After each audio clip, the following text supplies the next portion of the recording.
Hello, you beautiful people. My name is Mark Love, and this is Conversations with Our Daughter, a limited series podcast wherein my wife Jackie and I chat to our adult daughter Lauren about her experiences of school and life in general, prior to her diagnosis of Autism Spectrum Disorder at the age of 16.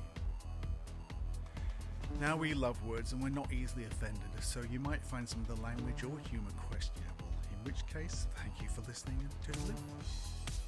However, if you can look past the occasional lapses into dad jokes and the obvious inadequacies of our recording setup, you'll hopefully get to enjoy some insights into the everyday experience of autism from an eloquent and thoughtful young woman who can see and understand both sides of some of the issues associated with this strange and baffling condition. Anyway, enough of all that. Let's get on with it, shall we?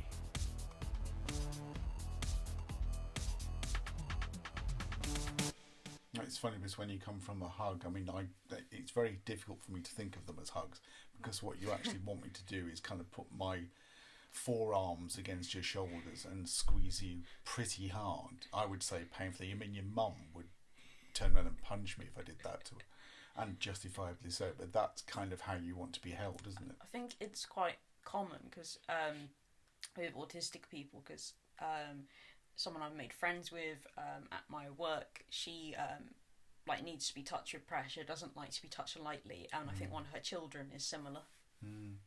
Yeah, again, your mum is she likes to be touched, she likes her hand gently, and she likes her hair stroked, feet rubbed, all this kind of thing, and all these things are just complete anathema to you, aren't they? It's kind yes.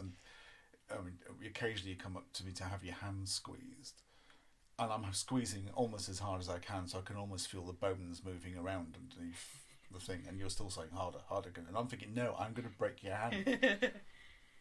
And now because I'm getting rheumatism, it's actually more painful for me than it is you.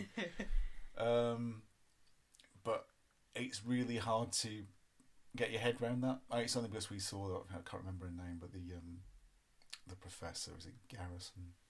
Temple Grandin, who built that pressure machine based on her experience of dealing with cattle about to be slaughtered, and she used to use that to exert that kind of pressure. So I kind of get it from that point of view, and I know at Zach's school they've used squeezers and pressures which seem to involve women just rolling on top of him.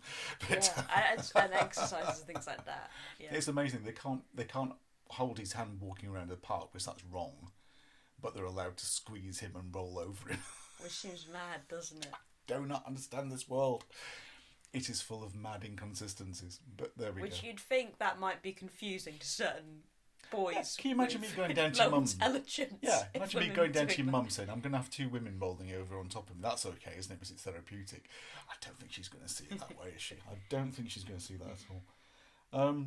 So yeah, you were still, even though you were doing something that you wanted to do and that you liked doing, even though you're in a fairly benign place, you were still getting these surges of anxiety, and you were still really needing to kind of medicate yourself with putting yourself in a smaller room or wherever else. And it must have looked really weird, but it was never questioned. Why it disappeared for 20 minutes. It's just Lauren.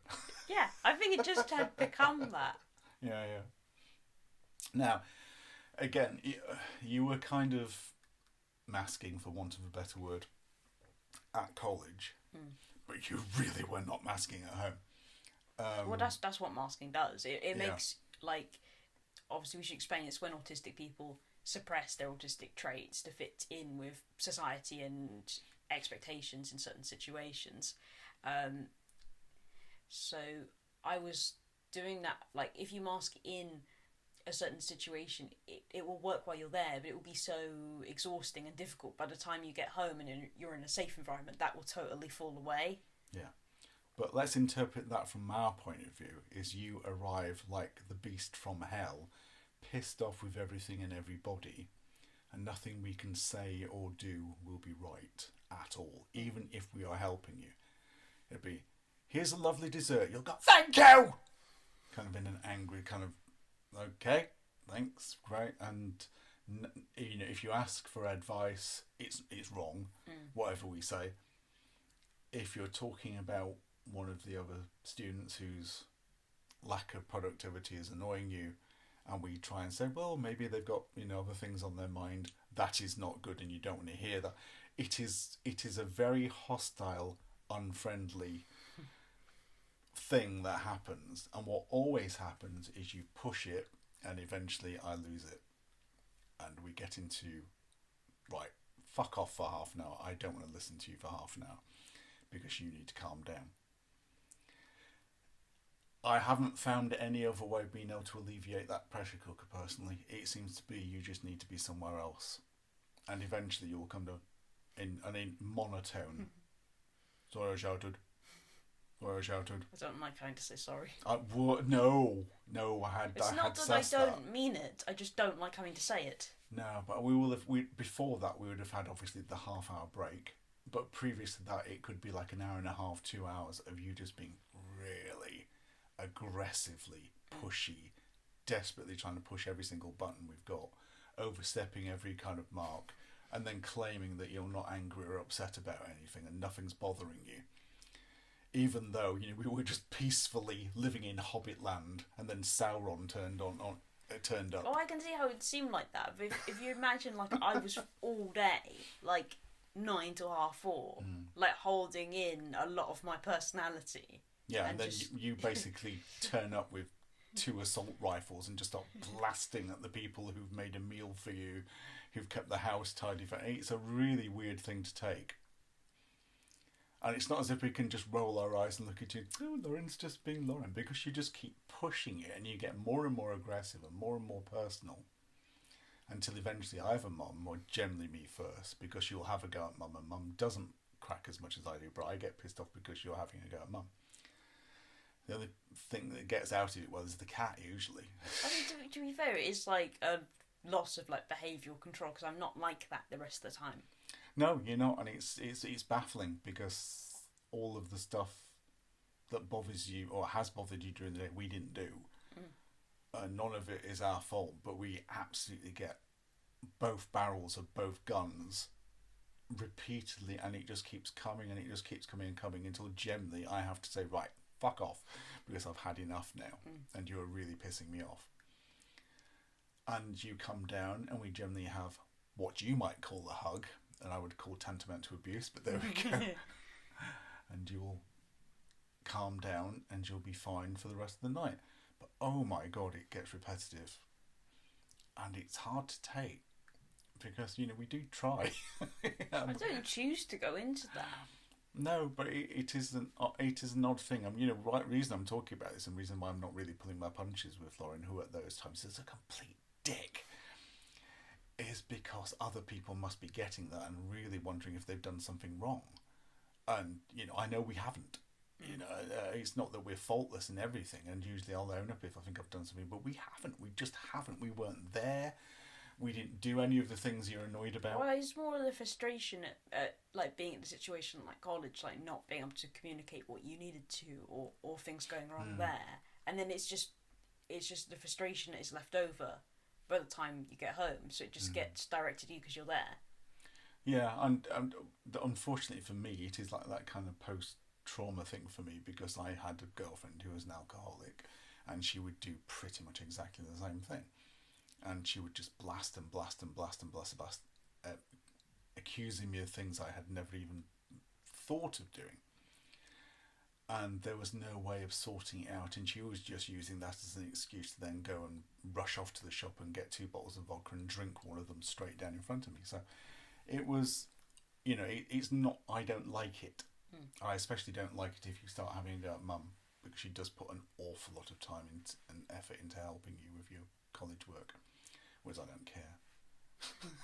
Well, I'll talk out concepts with you anytime you want to, but I can't help you with the practical, well, you need to do this and stick that, and I've got some material that will do this. She's got all that shit. So it feels utterly unreasonable, and at the same time we do know that you kind of can't help it, but there's that suspicion that if you really, really, really, really tried, you could. It's one of those things that you just wouldn't do if you could help it, because it doesn't benefit the individual doing it. It doesn't make you feel good. No, But the thing that's horrific for us is, and I absolutely believe you when you say you would never do it outside the house, is that I don't 100% believe you. I'm always slightly worried. It doesn't tend to happen. I know, but I'm worried that one day it would. I think it's unlikely because I tend to just go like really pale and not say anything. It tends to be true. You tend to be extremely well behaved or very muted around other people. And we are the safe place where you can do this. Although there have been times I've kind of semi-wanted to throttle you. So I'm not sure how safe it is. But it's, you know, when it's happening, it's unpleasant. I mean, last night, both Mum and I were extraordinarily tired, and I don't really know, neither of us had slept particularly well this week. And we were both like, looked at each other, oh God, I hope she's had a good day. Because, you know, it was that TikTok to watch, you know, what mood is she going to be like when she comes in? Or what's the thing that's going to really have annoyed her or something gone wrong? To be fair, it's much better at university than it was at college. I think it is, yeah. I mean, I think the things you're worrying about this time are very, very quickly being done away with. You know, they're very quickly being resolved, or those things that you're worrying about not happening are happening. And I think there is just a step up in the preparedness of the people running the course, definitely. I mean, there is still the kind of like stereotype of the artist who's not very organised, but it's still a lot more organised than college, because college was just disorganisation and just lack of consistency. Whereas at least with the lecturer I've got now, like she just often says, I can't do dates, I don't know how to do planning, I'm an artist. That's what she says, but she like manages to do it. But is she good at planning ahead? No. I mean, she can do 3 weeks at a time. Yeah. I mean, basically, I think if effectively we fire everybody who does the admin for colleges and just employ autistic people to do those jobs, because that's kind of what you need, isn't it? Who are keeping the lecturers who are the artists under control, or making sure that they're doing what they're doing when they're supposed to be doing. That might be the way forward in the future. Another thing you had to do when you were doing your BA was collaborate between departments, wasn't it? You had to do some collaboration with the arts. It's a collaboration with the art students, like doing separate work, but just like working towards a collaborative exhibition. I mean, always a great project to start an exhibition one in a lockdown. Well, yeah. I think that must have been the second lockdown. But you never really enjoyed collaborative stuff at school very much. No, I think it was an odd setup because I was the only like second year photography student, and I was working with second year art students. So there's like I think there was 2 of them, maybe 3 of them, but that's still more than me, so they kind of would get say on things a bit more easily. Just I would get outvoted because 2 of them, one of me, and also the person overseeing a lot of that was their lecturer. So that felt so fair. But I found the collaboration quite stressful in the end, and found it hard to work with some of the art people. They're just very different personalities. Well, this is the problem. This is what we try to explain to you. Is like, you know, neurotypical people are just as varied and as irritating and as lovely as everything else. But when you're trying to deal with people who you don't know, who are idiosyncratic and all those things, and you are massively heightened to it, and you really struggle with working around people's idiosyncrasies. You can find them funny and you can like them as people, but it's difficult sometimes. I mean, I'm pretty much neurotypical, but there are certain people I know and who love dearly that I would never work with. Yeah, I think I would a lot of the time choose to not collaborate. Like, having to see what these people are working on, don't really want to work on something together. I mean, one of the people I was still like friendly towards, but it wasn't, I found it very stressful and not something that was very easy, and I wasn't, even though I had, I think, 3 lecturers at the time, it wasn't a case of one of them supported me to access that, whereas it's much more interesting at university. It seems to be there's more of an understanding of autism. So if there's like another member of staff who could help me with something, my lecturer would be like, "Oh, don't worry, I'll introduce you to them." Whereas there's no kind of doing that. But let's play devil's advocate with this for a while, because I understand why they want you to do collaborative stuff. I understand why they want people who are neurotypical to do it. Because ultimately we all have to be collaborative in some way, shape or form. And lots of people, Gil and George, whatever, lots of people have got exceptional careers out of doing it. If you'd have been given a choice, you absolutely wouldn't have done it. No. But do you think in hindsight that any of it was of benefit to you? I mean, just be honest if you don't. I think it showed me how hard it is to work with other people. Like, I didn't like working on it, but then I felt very much like, oh yeah, I got through this project. But I feel like it was better than to not do it, because I could see how what it would be like to work with other people in the future, and the kind of things that they'll not do the same as me, things like that. So if you were designing a course, even though you know that you didn't like it particularly, and you know that you would have opted not to do it, for other people's development, would you require them to do a collaborative project, or would you give them the option of not doing it? I think maybe I would give them the collaborative project, but it would be more of a case of there'd be a tutor from both courses involved, rather than just having one subject in their tutor and then the other subject just be one student and without a tutor, because they don't really feel represented then.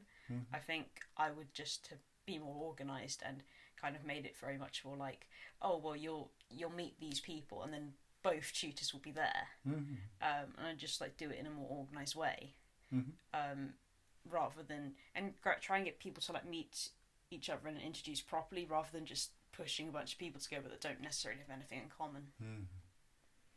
Yeah, well, I mean, in your second year, you didn't really have any choice. It was just you, wasn't it? Yeah, it was just me on my course. Yeah. There was, I think, there was 2 first years where they weren't involved in a collaborative. No. Their work would be like put into it, but they didn't really get a say of the stuff, so it was a bit odd. And did you find the second year easier or harder?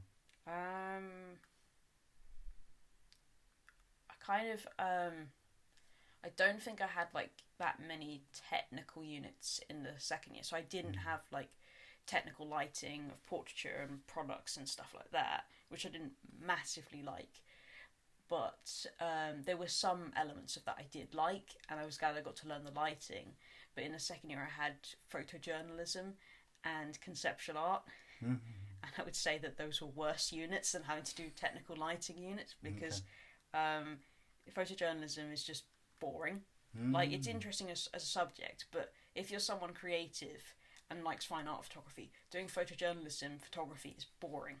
You're not allowed to edit the photos. You can't do anything interesting with the photos. It's boring. The research was more interesting for that. The photojournalism also presents problems, because a lot of the time, if you were like doing street photography, which is what most people end up doing, isn't it? Let's face it, because they're not in a war zone, because they're not next to a hurricane site or something like that. Then they end up photographing people on the street. And these days, in comparison with all the great shots that we remember from photojournalism, you now have to get people's permission from all this. Yeah. Which means you going up and talking to people, which is not one of your it wasn't things that you love. A good project for me. And then the conceptual art one, I just kind of never totally understood what I needed to do or how I was supposed to approach it. But interestingly, my friend who was a few years below me at college, when he did the photojournalism unit, because they were on a bigger class of people rather than just one student, they had a conversation with the lecturers where the lecturers explained to them, we are doing photojournalism, but you cannot photograph a war zone. You had to have that, which I thought was so funny. Yes, please don't get on a plane. I mean, that was the interesting thing, is you did, despite all the evidence that to the contrary, you did actually come away from college with a friend. Yeah. And also with a friendship to a certain degree with some of the lecturers as well, or at least you've been to see their exhibitions and things since that. So as much as you occasionally presented as being socially isolated, you did actually, once COVID had faded back to the background, you did actually expand your social circle by, a good 50% or something, didn't you? Well, yeah, from nothing to one thing. Yeah. But also people, and particularly other people who are in the local art network who mum knows, and so by default know you because you tend to go to the same events. But now they also know your material, they know your work. So you might not be on a texting them every hour kind of like basis, but you can chat to them when you see them in the street, or you can chat to them at exhibitions. So you become a lot more social. It was a really strange. I did remember going to your exhibition and seeing you just chatting to all these people and thinking, where the fuck's that been for the last 5 years? Because it was so natural. It was so exhausting inside. Inside it's not natural. It just presents as being natural. I get, but I mean, I've seen you do this so many times in public. And again, like if I've taken you out for a cake or whatever, with me, you're smiley, natural, whatever. And I know when you're not feeling good because you just become granite girl again. You just shut down. Your mouth is a straight line. You've got a vague frown on your face, and that's your default. I'm shut down and I'm not enjoying this, whatever kind of thing. And it's such a strange thing for those two people to be in the same body sometimes. Obviously I know which one I enjoy the most because well, I'm not generally really the smiley one isn't calling me any I'm not really aware of those two different forms of me because I'm just being me, so I'm not really seeing it from the outside. Yeah, it's like literally in my head I always go, shields up, phasers, disruptors, just there she goes. There's a hostile thing starting, and anything can happen from there, but it's generally going to be terse, misunderstanding basic language and stuff like that. And I kind of get it, but it's always feels very exotically weird in comparison with the person I know, I suppose. And and occasionally I have thought she's just over-egging this a little bit, for whatever reason. It's funny you're saying about the contrast, because a colleague I had to call yesterday because it's just easier because she'll answer that rather than an email. Don't like phone calls, but now I've managed to do them, and if I'm calling someone I know, like a work colleague, I find it a bit easier if I make the call because I'm in control of when it happens. But it was funny because when I was talking to her, she just said, for someone who doesn't like phone calls, you come over as very fluent, which is weird because I hadn't thought of it. No, obviously we had to do lots of doctor phone calls with you at one stage, which caused immense problems because the doctor seemed to be constantly of the opinion that I was coercing you into saying stuff. Maybe you were. Maybe I was. And it's like, okay, I'm here because a processing delay means that she's not going to take 90% of what you said on board. And my mum works. Yeah, and mum works. So yes, I know this is probably a little bit personal for most people, but this is just how we have to do things. She's experiencing these symptoms. It's nothing to do with her being pregnant. Is it sometimes she's not pregnant. It's a slight cultural thing, because you're coming from a culture where men and women, boys, girls are quite split off in terms of certain experience. They don't have those discussions, like fathers don't know about periods or that kind of thing, don't discuss it with their daughter. They're probably just looking at you thinking, I know I'm from this culture, but I thought all men were like that. I mean, even in white British culture, there's still a lot of men who won't talk about there's their lots of daughters. I mean, again, because mum has been the one at work, we've had to have all those conversations. We've had to have some fairly near the knuckle talks about various things over the years, and it's kind of, I'm glad, I'm happy that we can do this. I have no problems with your sexuality. I know you have massive problems with mine, but that's, I try not to do any of that in front of you or walk around naked anymore. That's fair enough. You're young, you should be disgusted by me. But I don't like being mealy-mouthed and stupid if it's going to cause you harm, so I've kind of wanted to know what's going on with you. I probably know your reproductive cycle better than you do. I don't know my reproductive cycle. No, exactly, and I know this because I do the bloody laundry. Because I remember we had to sort some stuff out with that, because you're like, this is irregular, and I sort of knew, but I'm going to ignore this because I don't want to deal with it. Well, yeah, exactly. It's like, Lauren, you seem to be having 2 periods a month. What the fuck is going on? Because I I knew that it was happening a lot, but I'm got a bad judge of time as well. So I'm there thinking, something doesn't seem right, but I don't really want to investigate this, so I think I'll just leave it. Yeah. And then you made me do it, and then I'm having like phone calls with these people who are uncomfortable that you're on a call, and it's quite funny because you're the one that made me call. I wouldn't have done it otherwise. This doesn't feel normal. I mean, obviously, it's obliterating the laundry, and it's I'm bankrupting the family on spray treatments for underwear, etc. And it's kind of, it just seems, what? This doesn't seem right. Come on, getting contact. Again, mum can't make those calls from work. And then I got like some kind of like weird kind of swab thing I had to do because I can't even remember entirely why, but like he'd asked if I was like sexually active or if I could be pregnant or something, and I just like said I wasn't, but then he didn't believe me, so I had to do this pointless thing, and it was just like a waste of resources and a waste of time and a waste of like, you know, the people in the labs testing stuff when you know the answer.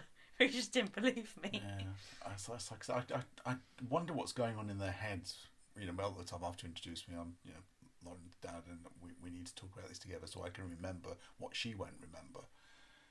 And also sometimes work through an impenetrable accent, because let's face it, that's a big problem a lot of the time, isn't it? But some of the time it's very odd because, like, someone might lie about whether they could be pregnant or not, but no one is going to lie about whether they're sexually active or not. No one lies about that. Well, I suppose back in the day, and again, you know, culturally, I think that's less so because if you go to the doctors with a parent, like now they'll just say stuff like, "Do you want your parents to be in the room?" And so I don't think it happens as much anymore. But have you noticed it's weird, isn't it? I mean, I think we do an okay job as parents, but we're the ones who have to suffer having a bloody social worker coming in and sitting in the house for about 3 hours once a year, basically to see if the house is deteriorating or if my son has any kind of bruises or black eyes and all this kind of thing. If I make a phone call with you, I'm instantly treated as being some kind of hostile, controlling presence. We're the ones doing the care, you fucking arseholes. It's the people next door, it's the people across the street who you've never had any kind of contact with, who are probably the ones causing the real harm. But because both of you have special needs, we get this extra spotlight shone us, which doesn't make any sense to me at all.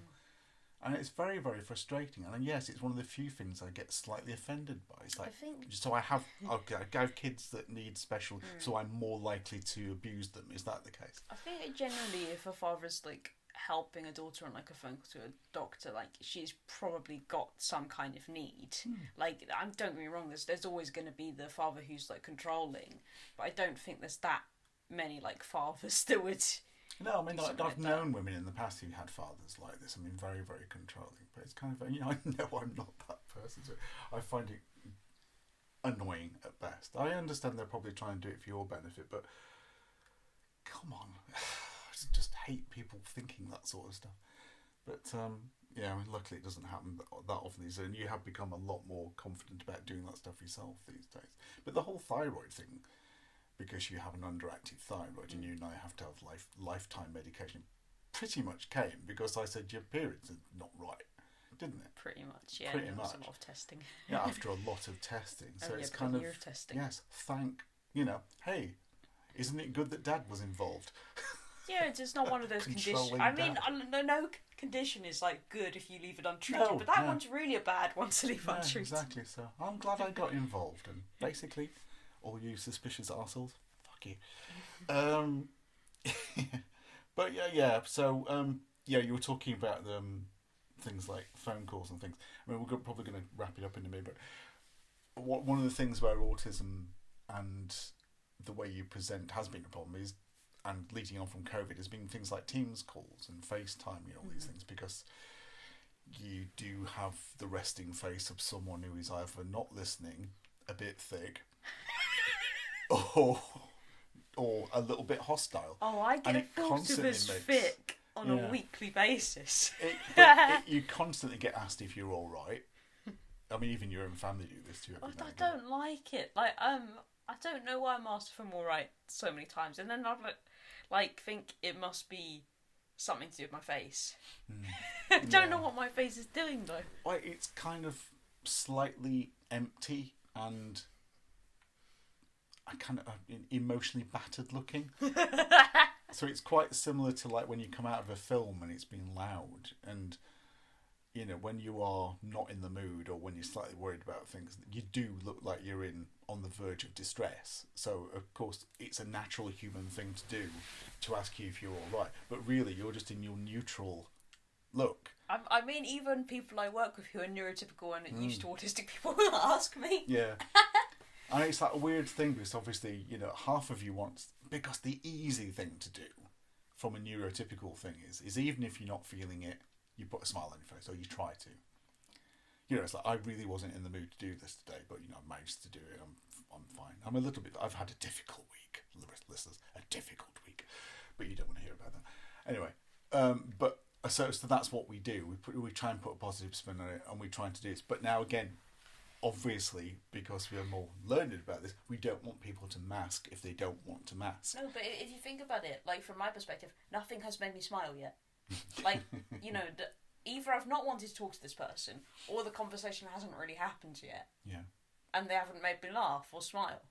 Like, nothing has happened yet to provoke that. Well, it doesn't just happen. No. Well, this is like that kind of Russian thing, isn't it? You know, but you don't. You'd be retarded to smile at strangers. However, you save your smiles for your family and your friends. It does make some sense to me. I can see that it makes some sense to you, and I'm slightly disappointed.